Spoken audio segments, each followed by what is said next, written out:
Welcome to the ACDC Discography Review, my friends. I am Midnight Strike 3625, and in this series we are going to be taking a look at every single ACDC album that has ever been released thus far, all the way up until Rock or Bust. Here's hoping they put out a new album with Brian Johnson, hopefully, in the near future, because there are rumors that he has returned to the band in 2018, but we will see.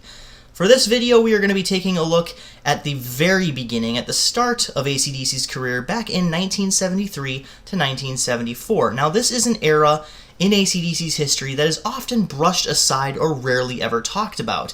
This is before Brian Johnson, before Bon Scott, hell, even before Phil Rudd, Cliff Williams, and Mark Evans. Back in the day, the band consisted of Angus and Malcolm, of course, on guitars, respectively, as well as Colin Burgess on drums, Larry Van Crete on bass, and of course the frontman that was the very first frontman of AC/DC, only for about 10 months or so, Dave Evans. Now, if you don't recognize that name, I don't blame you, because he's only on a handful of releases.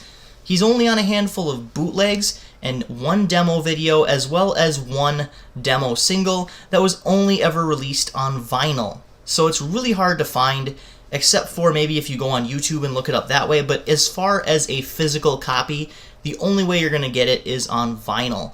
And like I said before, this era in AC/DC's history is really often ignored, unfortunately for them, because this is still a part of their history, and if they wouldn't have gone through the changes that resulted in their debut album, High Voltage, which had Bon Scott on it, I'll review that next, they wouldn't be the band that they are today.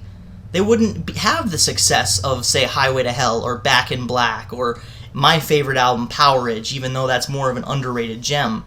But I digress.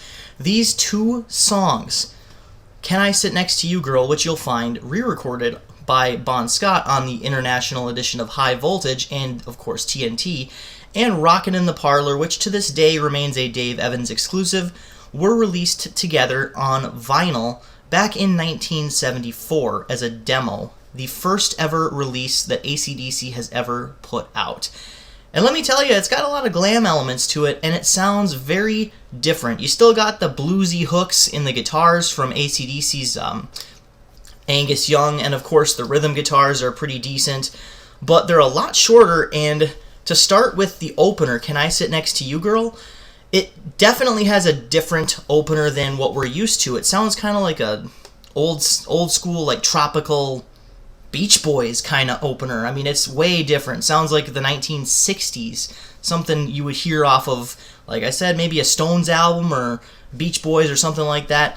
And the blues influences continue on in Rockin' in the Parlour, where that actually gives me a honky-tonk woman vibe to it. It doesn't necessarily sound the same as far as the structure goes, but just the vibe of the songs. It's very bluesy, and Dave Evans kind of has that really smooth voice that would sound right at home on some of the early releases of Aerosmith.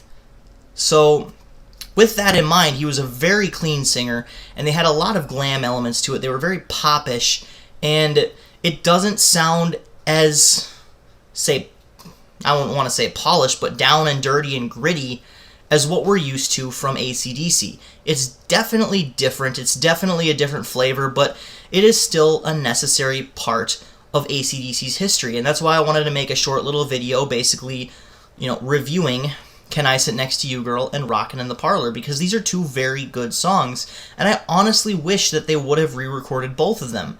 Rockin' in the Parlour would have been right at home on, say, TNT or Dirty Deeds Done Dirt Cheap.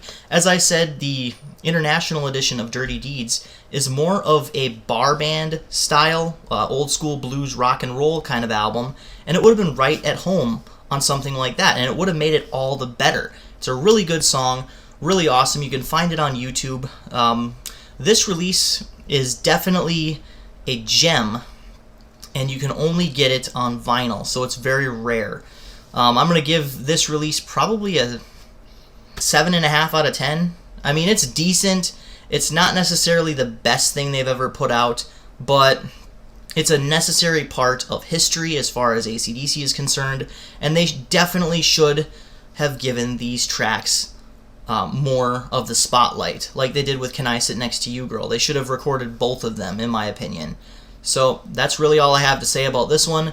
Check them out. They are on YouTube. You can check out both of these songs. I might post the links to some of the Dave Evans demos and live performances in the description down below, or wherever YouTube decides to put it next. You never know, because they've been real screwy lately. This is Midnight Strike 3625. Keep calm and rock on.